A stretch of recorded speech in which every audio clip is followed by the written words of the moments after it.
آج کی کہانی ایک ایسے شخص کی ہے جس کے پاس سب کچھ تھا مگر سکون 1% بھی نہیں۔ اچانک ایک سنسان موڑ پر اس کی گاڑی بند ہو گئی۔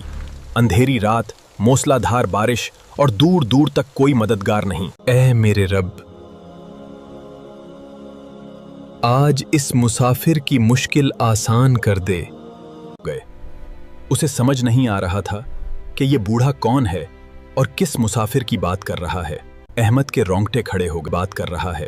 جب وہ شخص سجدے سے اٹھا تو اس کے چہرے پر وہ نور تھا جو احمد نے آج تک نہیں دیکھا تھا۔ بوڑھے نے کہا، بیٹا دیر کر دی آنے میں۔ جب وہ شخص سجدے سے اٹھا تو اس کے تمہارا رب تمہارا انتظار کر رہا تھا۔ وہ رات احمد کی زندگی کی آخری اندھیری رات ثابت ہوئی۔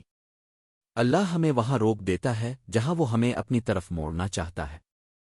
اگر اس کہانی نے آپ کے دل کو چھوا ہے تو کمنٹس میں سبحان اللہ ضرور لکھیں اور ایسی مزید کہانیوں کے لیے سبسکرائب کریں۔